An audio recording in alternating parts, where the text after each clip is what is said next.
स्वागत है आपका। अब रुक करेंगे छत्तीसगढ़ की खबरों की ओर। छत्तीसगढ़ में अगले कुछ महीनों में चुनाव होने वाले हैं। सियासी दल लगातार मुद्दों पर उनको धार बनाए हुए हैं और ऐसे में अब भगवान किसके साथ है, इसको लेकर भी सियासत हो रही है। कांग्रेस के प्रदेश अध्यक्ष दीपक बैज ने बजरंगबली और प्रभु श्री राम के साथ होने का दावा किया है, तो वहीं बीजेपी ने भी अपनी तरफ से जुबानी हमला बोला है। देखिए हमारी खास रिपोर्ट में। छत्तीसगढ़ की चुनावी वैतरणी पार करने के लिए सियासी दलों की अपनी रणनीति है। सभी दल अपने अपने मुद्दों पर मतदाताओं का विश्वास जीतने की कोशिश में हैं। ऐसे में धर्म का मुद्दा फिर से एक बार हावी है। शनिवार को जब पीसीसी चीफ दीपक बैज जिला कांग्रेस की बैठक लेने पहुंचे, तब इसकी झलक भी देखने को मिली। उन्होंने गांधी चौक के ऐतिहासिक कांग्रेस भवन में निर्मित बजरंगबली के मंदिर का दर्शन तो किया ही, प्रभु श्री राम और बजरंगबली का आशीर्वाद कांग्रेस के साथ होने का दावा भी किया। साथ ही कर्नाटक की तरह भगवान के आशीर्वाद के साथ सरकार बनाने की बात भी कही। दूसरी ओर दीपक बैज के इस दावे ने एक बार फिर से सियासी तार छेड़ दिए। भाजपा के प्रदेश अध्यक्ष अरुण साव ने दीपक बैज के बयान पर पलटवार तो किया ही, ये भी कहने से वो नहीं चूके कि भाजपा की वजह से ही कांग्रेस भगवान राम और बजरंगबली को याद कर रही है। अब उनके पास वो तो उनका एक ही सहारा है, मोदी। बस मोदी सहारा है। मोदी तो देख लिए हम लोग, कर्नाटक में भी देख लिए और हिमाचल में भी देख लिए, अब छत्तीसगढ़ भी देखेंगे। बजरंगबली आपके साथ है? बजरंगबली हमारे साथ है, भगवान राम भी हमारे साथ है, उनके पास कुछ नहीं है। देखिए, भारतीय जनता पार्टी के साथ मोदी जी भी हैं, भगवान राम और हनुमान भी है। और आज कांग्रेस के लोग भगवान राम का नाम तो ले रहे हैं। कभी जिस भगवान राम को आपने काल्पनिक कहा, उनके मंदिर के निर्माण में लगातार रोड़े अटकाए, आज राम राम चिल्ला रहे हैं कांग्रेस के लोग, तो ये अच्छी बात है। वो राम का नाम लें, पर भगवान राम भी हमारे साथ हैं, हनुमान जी भी हमारे साथ हैं और मोदी जी तो हमारे नेता है ही। अब तक धार्मिक मुद्दों पर सियासत में भाजपा की मास्टरी मानी जाती रही है, लेकिन माता कौशल्या मंदिर, राम वनगमन परिपथ और रामायण महोत्सव जैसे आयोजनों से कांग्रेस ने भी मतदाताओं को साधने की कोशिश की है। ऐसे में भगवान किसके साथ है, इसे लेकर भले ही जुबानी जंग छिड़ गई हो, लेकिन बड़ी बात यह है कि भगवान के नाम पर हो रही राजनीति में मतदाता किसके साथ है, ये देखना दिलचस्प होगा, क्योंकि जिसे मतदाताओं का साथ मिलेगा वही चुनावी वैतरणी पार कर सकेगा। रायपुर से INS 24/7 के लिए गौरव शर्मा की रिपोर्ट। छत्तीसगढ़ कांग्रेस अध्यक्ष बनने के बाद दीपक बैज ने राजधानी रायपुर में बैठकों का दौर शुरू हो चुका है और वही बैठक में बैज ने कांग्रेस नेताओं के साथ चुनाव की रणनीति पर चर्चा की और साथ ही आगामी कार्यक्रमों और आयोजनों को लेकर भी दिशा निर्देश उनके द्वारा दिए गए। बैठक से पहले दीपक बैज ने ऐतिहासिक कांग्रेस भवन पहुंचकर बजरंगबली के दर्शन किए और इस दौरान उन्होंने कहा कि कर्नाटक में कांग्रेस को बजरंगबली का आशीर्वाद मिला, छत्तीसगढ़ में भी वह कांग्रेस के साथ है और जबकि बीजेपी के साथ सिर्फ मोदी का नाम है। स्थल के आजू बाजू है तो मंदिर दर्शन कर ले, फिर अपना कार्यक्रम अपन शुरुआत करें, तो ये क्या है, इससे थोड़ा सा गति मिलता है। आपके तो कार्यालय में ही मंदिर है। बिल्कुल बिल्कुल बिल्कुल। आप अध्यक्ष जी मंदिर बनवा दिए तो अच्छा है। अब वैसे भी कर्नाटक में बजरंगबली ने हमारा नैया पार लगाया है, तो बजरंगबली तो प्रणाम तो करेंगे ही। अब इनके पास राम भी नहीं है, बजरंगबली भी नहीं है, तो हमारे पास राम भी है, बजरंगबली भी है।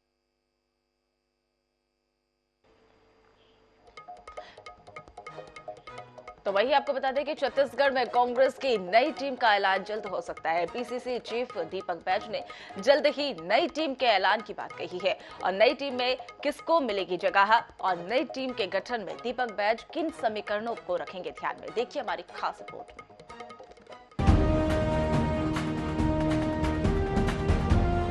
छत्तीसगढ़ में चुनाव से पहले कांग्रेस नए और युवा चेहरों के भरोसे मैदान में उतरेगी। संगठन के मुखिया के रूप में 42 साल के दीपक बैज बतौर नेतृत्व करते तो नजर आएंगे ही, उनकी टीम में भी अधिकतर चेहरे अंडर 50 होंगे। युवा चेहरों को पार्टी में महत्व देने की पटकथा तो रायपुर अधिवेशन के दौरान ही लिखी गई थी। अब इसे धरातल पर उतारने की शुरुआत भी कर दी गई है। इसी के तहत दीपक बैज को पीसीसी की कमान मिली। अब महामंत्री से लेकर संयुक्त महामंत्री और सचिव के पद पर नए और युवा चेहरों को जगह मिलने जा रही है। माना जा रहा है कि 3 महामंत्रियों, 90 सचिवों और 20 संयुक्त महामंत्रियों की नियुक्ति होगी। इनमें कुछ पुराने चेहरे तो होंगे, लेकिन अधिकतर ऐसे चेहरों को स्थान दिया जाएगा जो युवा कांग्रेस और NSUI में काम कर चुके हैं। इनमें जातिगत और क्षेत्रीय समीकरणों का भी ध्यान रखा जाएगा। PCC चीफ दीपक बैज कहते हैं जल्दी ही उनकी नई टीम घोषित हो जाएगी। नई टीम जल्दी आएगी। हम लोग चाह रहे हैं कुछ युवा हैं यूथ कांग्रेस या NSI से काम करने के बाद जो PCC में जगह नहीं मिल पाया है, फिर भी संगठन का काम कर रहे हैं, उन युवाओं को हम PCC में जगह दे रहे हैं। विधानसभा चुनाव में नई टीम की भूमिका अहम होगी। यही वजह है कि एक तरफ दीपक बैज जहां अंडर 50 नेताओं को टीम में शामिल करने की तैयारी कर रहे हैं, वहीं हर किसी की निगाहें भी नई कार्यकारिणी पर टिकी हुई हैं। ये देखना दिलचस्प होगा कि दीपक बैज नई टीम से पार्टी के नेताओं को संतुष्ट कर पाएंगे या नहीं। रायपुर से INS 24/7 के लिए गौरव शर्मा की रिपोर्ट।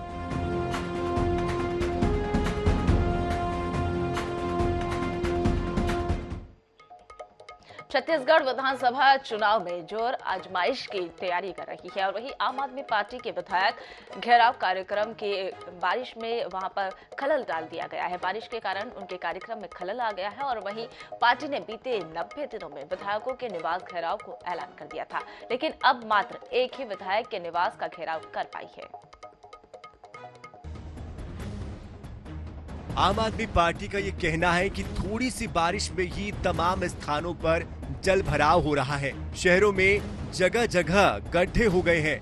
लोगों को पट्टे देने का वादा सरकार ने किया था, साफ सफाई के वादे भी किए गए थे। इन सभी वादों पर ये सरकार खरी उतरती नजर नहीं आ रही है। इसीलिए अब सभी विधायकों के निवास पर जाकर उनसे जवाब मांगेंगे और उनका घेराव करेंगे। इसी कड़ी में आम आदमी पार्टी ने मंगलवार को रायपुर पश्चिम के विधायक विकास उपाध्याय के निवास का घेराव किया था। इसके पहले सद्बुद्धि यज्ञ और प्रार्थना सभा हुई। आम आदमी पार्टी के कार्यकर्ताओं ने कहा था कि विधायक की निष्क्रियता के चलते लोग समस्याओं से जूझ रहे हैं। इस प्रदर्शन के बाद से आम आदमी पार्टी अब शांत पड़ गई है। पार्टी के पदाधिकारियों का ये कहना है कि बीते 3 दिनों से बारिश हो रही थी, इसीलिए कार्यक्रम नहीं हो पाया, लेकिन 8 और 9 अगस्त से घेराव कार्यक्रम फिर से एक बार शुरू किया जाएगा। इसमें बलौदा बाजार, भाटापारा विधानसभा के विधायकों को घेरा जाएगा।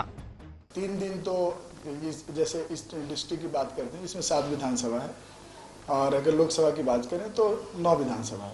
उसमें से 2 विधानसभा के घेराव अभी 8 या 9 तारीख को फिर से अभी हम लोग कर रहे हैं। उसमें एक भाटापारा और बलौदा बाजार है और 3 दिन इधर बहुत पानी बारिश हो रही है, तो आज से फिर हम लोग प्लान बना रहे हैं और 2-3 दिन के अंदर आपको पता भी चल जाएगा कि हम लोग दक्षिण में शुरुआत करेंगे, ग्रामीण को करेंगे और उत्तर में करेंगे। आरंग में भी हमारी बात चल रही है, तो 1-2 दिन में पूरा डेट भी आ जाएगा। तो 3 दिन बारिश के कारण बस हम रुके हुए हैं, लेकिन सभी विधायक को हम लोग घेराव करेंगे। बहरहाल जिस प्रकार से आम आदमी पार्टी दावा कर रही है कि वो दिल्ली और पंजाब की तर्ज पर छत्तीसगढ़ में भी चमत्कारी ढंग से सरकार बनाने जा रही है, लेकिन मैदानी हकीकत कुछ और ही नजर आ रही है। ऐसे में पार्टी का दावा सिर्फ दावा बनकर रह जाने के आसार नजर आने लगे हैं। रायपुर से INS 24/7 के लिए मनोज नायक की रिपोर्ट। रायगढ़ जिले में प्रधानमंत्री नरेंद्र मोदी का दौरा तकरीबन तय हो गया है। पीएम मोदी अगस्त में 17, 18 और फिर 19 अगस्त को रायपुर दौरे पर रहेंगे। पीएम मोदी की सभा रायगढ़ के कोता तलाई एयरपोर्ट पर होगी और वहां पर बीजेपी के प्रदेश और चुनाव प्रभारी ओम माथुर ने शनिवार को रायगढ़ में प्रस्तावित पीएम मोदी के दौरे को लेकर तैयारियों को लेकर संगठन पदाधिकारियों की बैठक ली और ओम माथुर ने पीएम मोदी की सभा के लिए प्रस्तावित कोता तलाई एयरपोर्ट का भी जायजा लिया गया और वहां पर तैयारियों के संबंध में आवश्यक दिशा निर्देश उनके द्वारा दिए गए। माथुर ने कहा कि बीजेपी हर चुनाव को काफी गंभीरता से लेती है। एक चुनाव खत्म होते ही दूसरे चुनाव की तैयारियों में पार्टी लग जाती है। वहीं पिछले चुनाव में बीजेपी को अप्रत्याशित परिणाम मिले, लेकिन हमें ये नहीं सोचना चाहिए कि हर बार एक जैसे परिणाम आते हैं।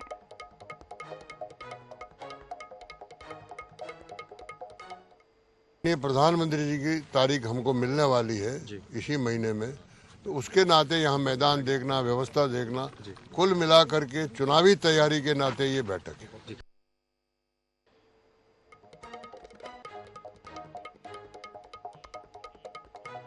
छत्तीसगढ़ में 5 दिनों से जारी जूनियर डॉक्टरों की हड़ताल का जो है अब उनकी लगातार हड़ताल चल रही थी, जो कि अब खत्म हो गई है। जूनियर डॉक्टर स्टाइफंड बढ़ाने की मांग कर रहे थे, इसकी मांगों को सरकार ने स्वीकार कर लिया और सीएम भूपेश बघेल ने ट्वीट कर इस संबंध में जानकारी दी। उन्होंने ट्वीट करते हुए लिखा कि जूनियर डॉक्टर के स्टाइफंड में वृद्धि का निर्णय लिया गया। प्रथम साल में जूनियर डॉक्टर को 67,000 रुपए मिलेंगे और वही द्वितीय साल में 71,000 और तृतीय वर्ष में जो है जूनियर डॉक्टर को 74,600 रुपए मिलेंगे।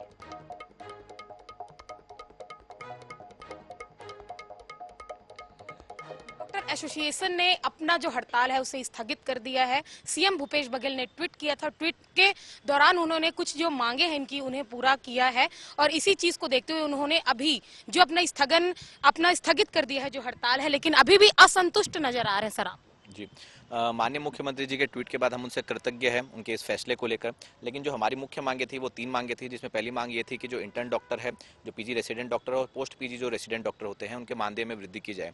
तो अभी फिलहाल जो है वो सिर्फ और सिर्फ इंटर्न और जो पीजी डॉक्टर उनके मानदेय में वृद्धि हुई है।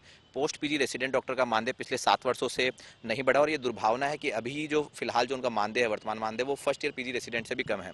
दूसरी हमारी जो मांग थी वो थी कि अनुबंध सेवा जो है, ग्रामीण सेवा, उसको 2 वर्ष की जगह 1 वर्ष किया जाए, लेकिन इसमें भी सरकार ने अभी तक की कोई उचित कार्रवाई नहीं की गई है। और तीसरी मांग थी कि जो 1 वर्ष की सेवा है वो सीनियर रेसिडेंट के पद पे मेडिकल कॉलेज में दी जाए, ताकि हम मेडिकल कॉलेज में असिस्टेंट प्रोफेसर के लिए उपयुक्त हो और साथ में वहाँ पे जो फैकल्टी होती है, टीचिंग फैकल्टी, उसकी जो कमी है वो पूरी हो। लेकिन सरकार ने ये हमारी तरफ से सिर्फ और सिर्फ आधी जीत है, क्योंकि सरकार ने सिर्फ 1 मांग ही हमारी मानी है। 2 मांगों के लिए हम माननीय मुख्यमंत्री जी से मुलाकात करेंगे और चाहेंगे कि इस पर भी जल्दी से जल्दी कार्रवाई करें।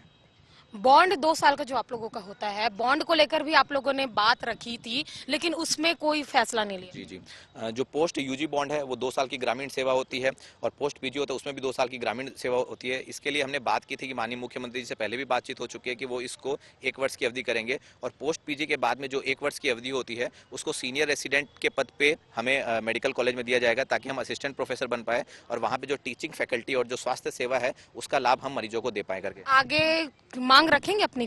हम अपनी मांग फिर से रखेंगे। हम माननीय मुख्यमंत्री जी से मिलेंगे इसके लिए और उन्हें इसके बारे में बताएंगे कि बहुत बड़ी डिस्पेरेंसी है कि जो मेडिकल कॉलेज में जो पीजी डॉक्टर्स होता है उनका जो फर्स्ट ईयर का जो स्टाइपेंड है वो जो पीजी करने के बाद में जो सीनियर रेसिडेंट होता है उसके स्टाइपेंड से कम है। तो इस चीज़ को हम लोग माननीय मुख्यमंत्री जी से सामने एक बार फिर से रखेंगे और हम चाहते हैं कि इसके ऊपर वो जल्दी से जल्दी कार्रवाई करें।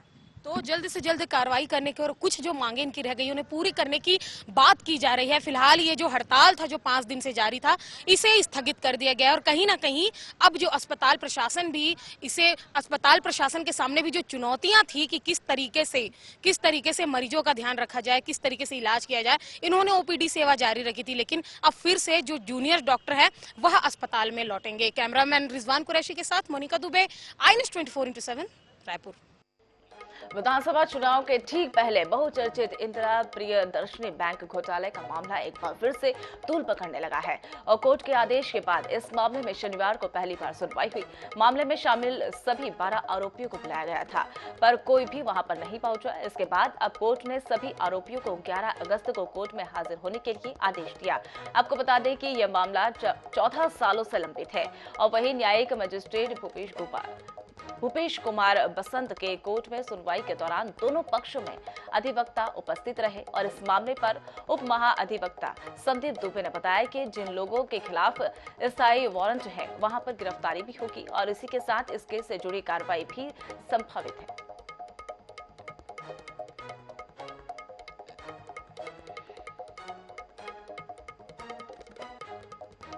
खिलाफ पहले स्थायी वारंट 2-3 लोग के खिलाफ जारी हुआ है, उसके बाद उन लोग पेश हुए, जमानत हुआ और फिर से उन लोग कार्रवाई में आ रहे हैं, लेकिन वो खुद नहीं आ रहे हैं, वकील के थ्रू आ रहे हैं। इसलिए आज मैं कोर्ट से निवेदन किया कि हो सकता है कोई मर गया होगा, कोई जिंदा है, क्या स्थिति है पता नहीं है, और यहाँ पे एडवोकेट जो है बिना एफिडेविट के, बिना शपथ पत्र के एक सिंपल आवेदन लगा दे रहे हैं। तो इस पर हमारा आपत्ति था, तो 11 अगस्त को सुनवाई के लिए कोर्ट ने रखा है।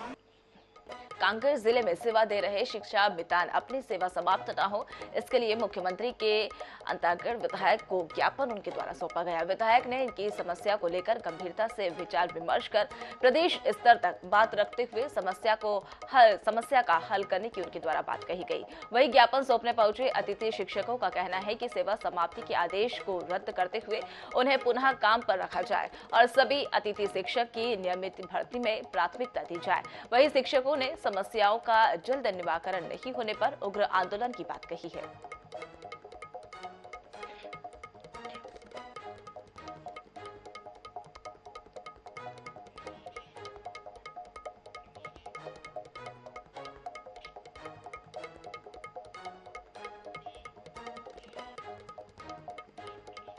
खैरागढ़ में कांग्रेस ने महंगाई और मणिपुर की घटना के विरोध में दाऊ चौरा में जन आक्रोश रैली निकालकर जमकर प्रदर्शन किया और इसी के साथ राजीव चौक में आयोजित सभा में केंद्र के बीजेपी सरकार को आड़े हाथों लेते हुए महंगाई के लिए उन्हें जिम्मेदार ठहराया और पुतला जलाकर विरोध किया गया। सरकार लगातार महंगाई बढ़ा थे। आज टमाटर के रेट देखते हुए 200 से पार हो गए। गैस सिलेंडर के रेट बढ़ा है, मिट्टी तेल के रेट बढ़ा है, डीजल पेट्रोल के रेट बढ़ा है। ओकर लिए हम आज जन आक्रोश रैली निकाले हैं ताकि हम ये रैली के माध्यम से सभा के माध्यम से हम ऊपर तक संदेश पहुंचाना चाहते हैं। सरगुजा जिले में बतौली विकासखंड के करदना पहुंच मार्ग पर पुल लगातार हो रही बारिश से धराशायी हो गया और इसके आसपास से 3 से 4 गांवों का संपर्क टूट गया और पुल का निर्माण प्रधानमंत्री ग्रामीण सड़क योजना के तहत 2008 में हुआ था और इसको लेकर गुणवत्ता विहीन होने के कारण यह पुल जो है वो गिर गया। इसके कारण ग्रामीण और गाँव में पढ़ने वाले बच्चों को भी परेशानियों का सामना करना पड़ रहा है। वहीं ग्रामीणों ने वैकल्पिक व्यवस्था के तौर पर अपना पैसा खर्च कर आने जाने के लिए एक पुल के बगल में वैकल्पिक सड़क का निर्माण करवाना शुरू कर दिया। क्षेत्र के जनप्रतिनिधियों के द्वारा जो है कई बार जनपद मुख्यालय से लेकर जिला मुख्यालय को पुल निर्माण के लिए आवेदन दिया, लेकिन बावजूद इसके किसी ने भी ध्यान नहीं दिया।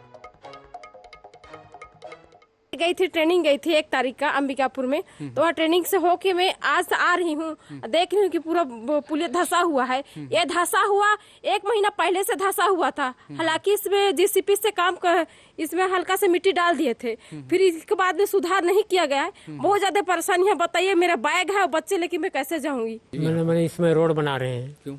क्या है कि हम लोग को बच्चों पढ़ रहे हैं तो इसमें डिस्टर्ब हो रहा है कि पढ़ने के लिए जाने आने के लिए। अभी कल परसों की गाड़ी रुक गया है तो अभी उमनी जा नहीं पा रहा है, तो इसलिए हम लोग को गांव में एक तो मैंने गाड़ी है ये जो माटी है जेसीबी, उसको बुला रहे हैं अपना पाकिज खर्चा करके। सारंगढ़ में बीजेपी नेता अरविंद खटकर के खिलाफ पुलिस में दर्ज की गई और उसके बाद नौकरी लगवाने के नाम पर 10 लाख रुपए लेने का आरोप लगाया गया। थाने में धोखाधड़ी का मामला दर्ज किया गया और इस आधार पर पुलिस जांच कर रही है।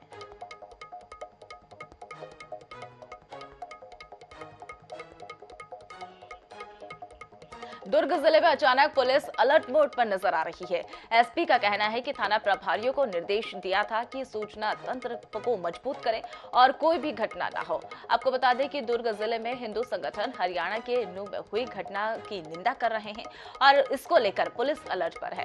पुलिस अधिकारियों की चिंता बढ़ गई है। पुलिस ने ऐसे लोगों को चिन्हित किया जो माहौल बिगाड़ सकते हैं और उनकी गतिविधियों से लेकर उनके इंटरनेट मीडिया प्रोफाइल को भी लगातार जो है उनकी नजर बनी हुई है। 1 दर्जन से ज्यादा लोग ऐसे हैं जिनकी फेसबुक, इंस्टाग्राम प्रोफाइल पर अक्सर जाति और वर्ग को लेकर पोस्ट होती रहे और इन पर विशेष निगाह उनकी बनी हुई है।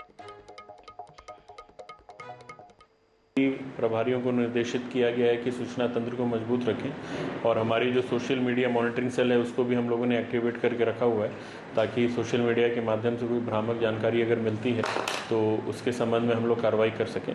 और कुछ रिजर्व बल रखने का निर्देश पुलिस लाइन को और सभी थानों को भी दिया गया है, तो कोई भी अपरिस्थिति अगर उत्पन्न होती है तो हमारे पास रिजर्व फोर्स भी रहेगा और जितने भी स्टेक होल्डर्स हैं, जितने भी सामाजिक संगठन के जो प्रमुख हैं, उनसे भी लगातार वार्ता करके हम लोग प्रयास कर रहे हैं कि कोई भी अपरिस्थिति न उत्पन्न हो।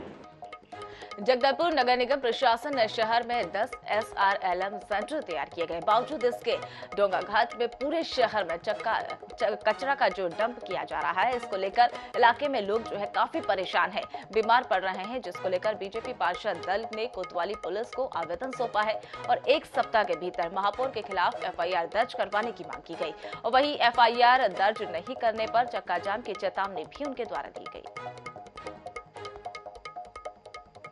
ऐसे डोंगा घाट जो कि शहर के शिव मंदिर वार्ड का एक हिस्सा है और शहर का पर्यावरण की दृष्टि से सबसे अच्छा वार्ड, उसको पूरी तरह से कचरा डालकर उसको कचरा डंप करके उसको बर्बाद करने का प्रयास नगर निगम के द्वारा किया जा रहा है। बालोद जिले के ग्राम पंचायत कुम्हारखान में पंचायत भवन में अज्ञात चोरों ने मुख्य द्वार का ताला तोड़कर कंप्यूटर सिस्टम और प्रिंटर समेत अन्य सामान पर हाथ साफ कर दिया। वहीं सरपंच प्रतिनिधि भावेन नेताम ने बताया कि रात चोरों ने ग्राम पंचायत के मुख्य दरवाजे का ताला तोड़ा, चोरी की और फरार हो गए। वहीं कुम्हारखान में ऐसे कई दुकानों में चोरियां लगातार हो रही है। हालांकि गरूर थाना पुलिस चोरों की पताशाजी में जुटी हुई है।